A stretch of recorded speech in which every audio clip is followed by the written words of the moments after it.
So, yung topic po natin today ay ano ang mga susi ng kaharian ng langit or key of the kingdom. At ang scripture ko na ibinahabi sa atin today ay yung tatagpuan sa Matthew 16 verse 19.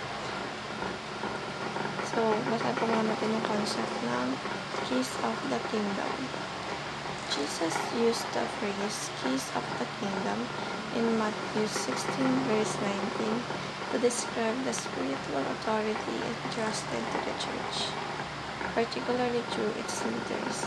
These keys symbolize the right to proclaim the gospel, opening the door of salvation to those who believe, and the responsibility to maintain order and unity within the church through loving correction and discipline.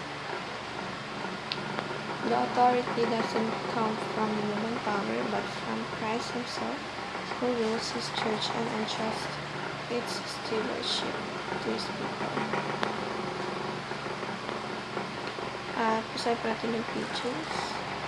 The keys of the kingdom refers to the authority of the church.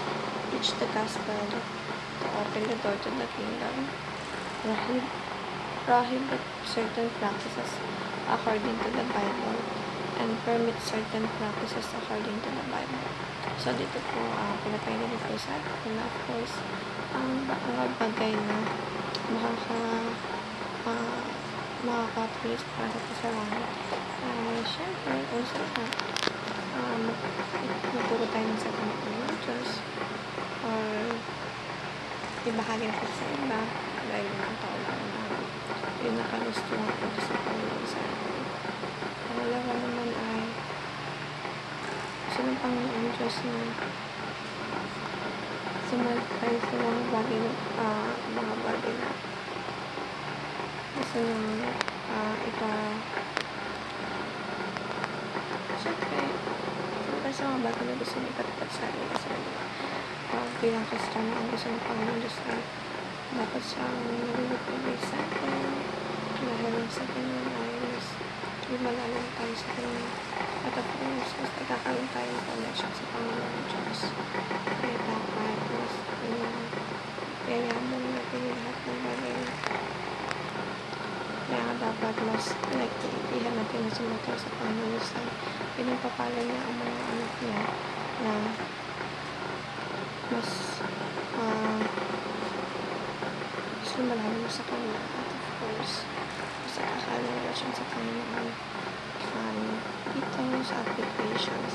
Share the gospel, open the door to the kingdom, submit to godly and biblical church leadership, and settle disputes within the family of God. So, dito sabi natin na dapat mas the more na tumatagal tayo sa Panginoon Diyos ay the more na mas lumalaman tayo sa Kanya at gamitin natin yung connections natin with the Kingdom mas marami pang makakilala at mas marami pang tao marinig sa Panginoon Diyos kaya lang pagkakaroon nito para mas marami nakakakamit mas marami dito na matutunan. So, with that being said, dapat bakit tayo mag-pray at ipagtulad din ng mga tao na dapat din serve nila ng prayers. So, that's all I have for you. Thank you so much. Bye!